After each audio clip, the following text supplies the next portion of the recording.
Faltakun safinatuka fiha taqwallah, maka jadikanlah kapalmu, yaitu kendaraanmu, takwa kepada Allah. Wa syira'uha tawakkul Allah, lalu perjalanannya penuh dengan tawakal kepada Allah.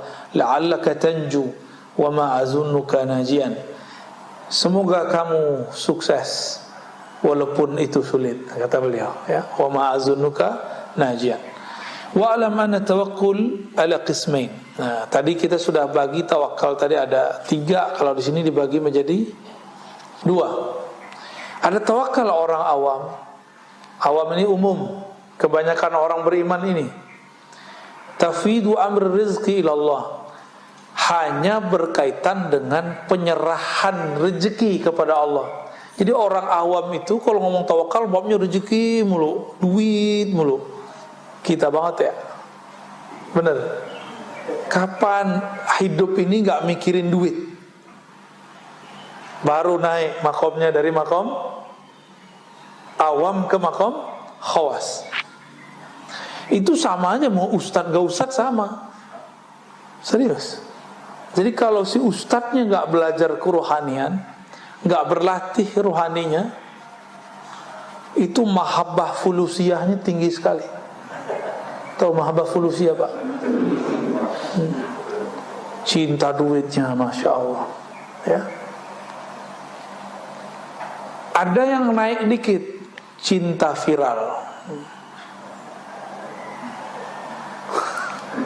Connect kan antum tuh.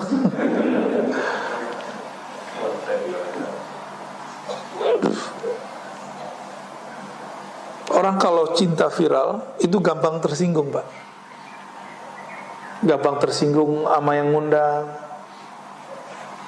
Jadi misalnya nih pas datang, masjidnya kok kecil, apa ini? Pergi lagi dia, tersinggungan. Atau fotonya digandeng dengan orang lain, tersinggung lagi. Itu kalau orang mahabbah al-firaliyah. Bahasa Arabnya mahabbatus syuhrah, cinta viral. Dan itu penyakit yang muncul di kalangan ahli-ahli dakwah, karena dia belum membenamkan egonya sebelum berdakwah. Kita wajib membakar dulu ego kita, kita benamin dulu sebelum kita berdakwah. Dakwahi dulu diri sendiri, baru dakwahi orang lain, ya, supaya nggak baperan. Banyak baperan, begitu banyak. Belum lagi dai yang merasa lapaknya diambil.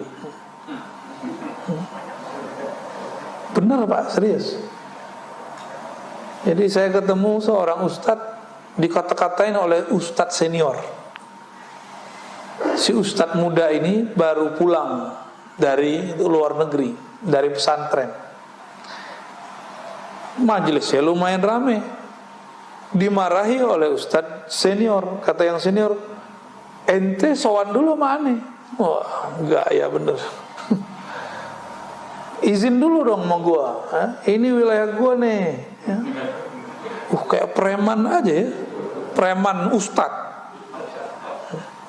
Membuka-buka majelis aja. Lapor dulu sama kita.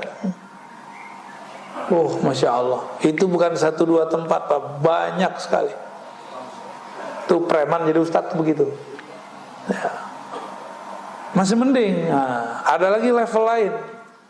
Bapak nih jurusan hukum fikih. Terus datanglah seseorang masih muda.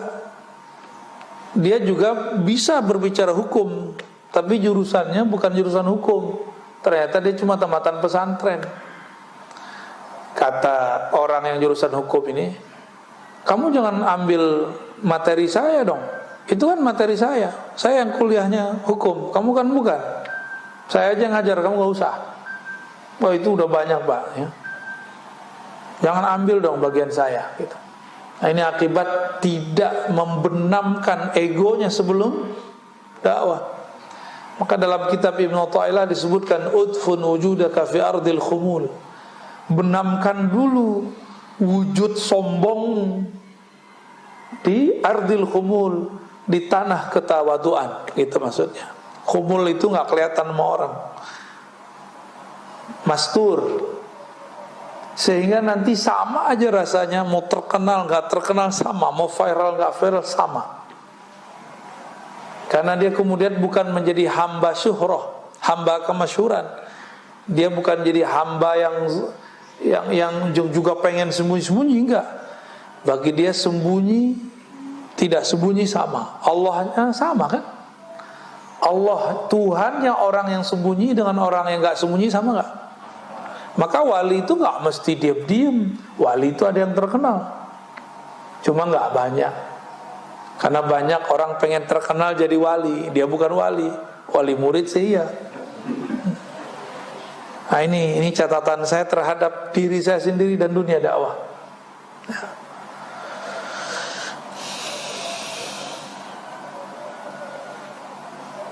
Jadi kalau orang awam ngajarin tawakal, ustadz awam ngajarin tawakal hanya bab fulus atau bab zahir, sakit, sehat, gitu. Jadi datang ke kiai, Pak Kiai doain anak saya sakit. Nah, nanti diajarin dia serah kepada Allah. Jadi tawakalnya baru di level yang materi, yang zahir, yang tampak. Pak Kiai doain dong, saya masih jomblo. Kata si jomblo, ini jomblo ini ya, doalah Kiai ya. Begitulah terus, nggak naik-naik pangkat, nggak naik-naik pangkat. Tawakalnya masih urusan rezeki zahir. Adapun tawakalnya khawas, dia leburkan kehendaknya dalam kehendak Allah, egonya dalam wujud Allah. Itu yang disebut tawakal wali. Tawakalnya wali-wali Allah. Maka wali Allah itu tidak ada wali Allah yang hakiki ya, yang doa ya Allah angkatlah pandemi, gak ada. Atum coba cari walinya, kalau dia ngerti ma'rifatullah, mengenal Allah, Allah memang sekarang lagi menginginkan ini kok. Emang Allah sedang menginginkannya, tinggal kita ridho atau tidak.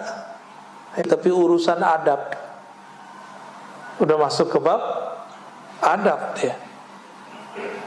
Tafwidul amri ila Allah fi kulli syai' hatta yabqa al-'abdu tahta ahkamil qada wal qadar.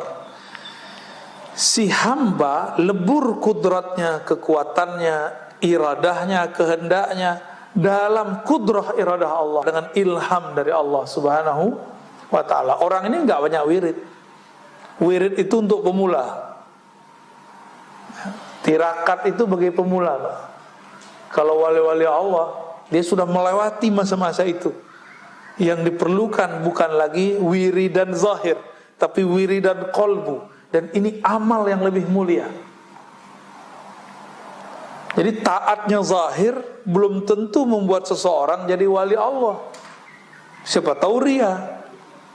Tapi kalau taatnya qalbu, pasti langsung kepada Allah Subhanahu wa ta'ala. Jadi saya berharap mulailah kita mengarah ke sana. Kitab ini saya bawa ke sini, ini kan untuk itu, Pak. Kitab-kitab begini bukan di pesantren aja gak banyak yang ngaji ini. Ini hanya di majelis-majelis para masyayikh, para kiai-kiai ulama besar. Sekarang kita bawa ke majelis umum. Kenapa? Karena sekarang virus-virus kolbu itu banyak sekali. Kalau kita nggak bawa kitab ini keluar, kapan lagi nih umat bisa menikmati kitab-kitab seperti ini? Kalau nggak nanti ulama-ulama aja yang menikmati. Ya, alhamdulillah.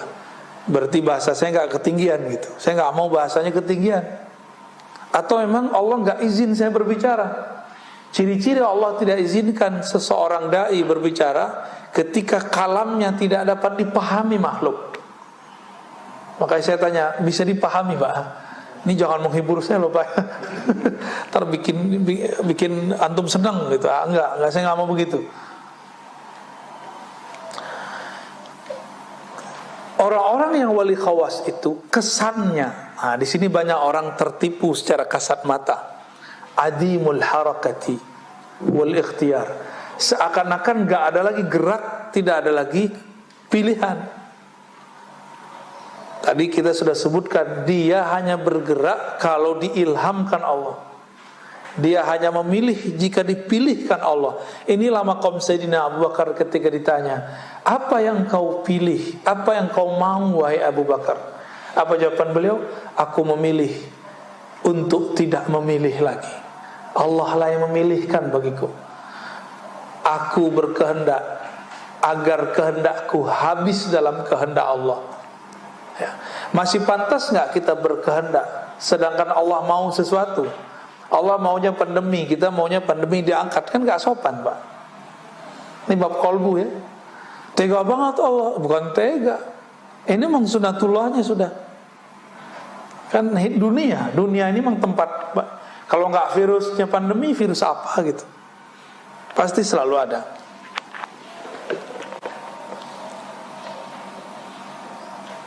Nah, maksudnya apa? Adamul harakati bil badan. Secara zahir tidak lihat dia kelusak-kelusuk. Orang tawakal itu, jadi dia tenang. Wa adamul ikhtiyar bil qalb, dan tidak memilih itu di kolbunya. Jadi ada dua hal ya, gerak pada badan, pilihan pada kolbu.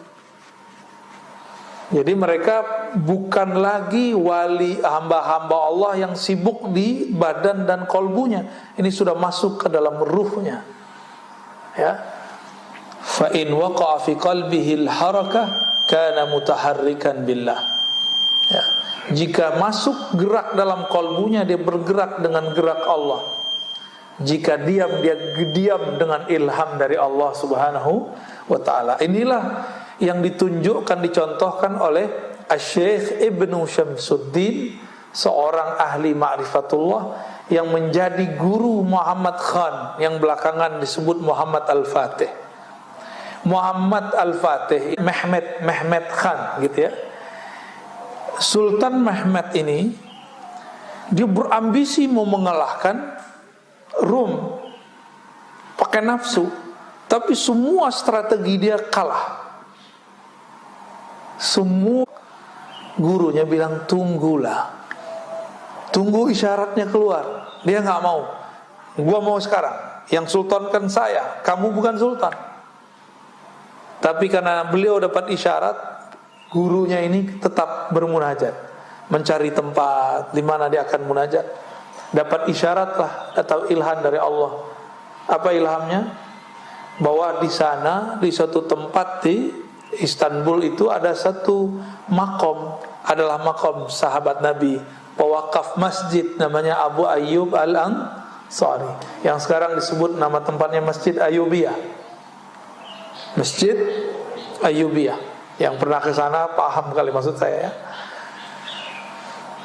Jadi Ibnu Syamsuddin, seorang mursyid, dia bilang tunggu, saya nunggu ilham. Biar gerak kita digerakkan Allah, bukan kita lagi yang bergerak dengan ego, tapi Allah lah yang menggerakkannya. Ya, sampai udah kalah berkali-kali, udah 5 kali strategi lebih barangkali. Muhammad Khan Sultan di saat itu marah, dia carilah gurunya. Itu di kemah kecil. Dalam kemah itu beliau sedang munajat, tapi Khan gak sabar.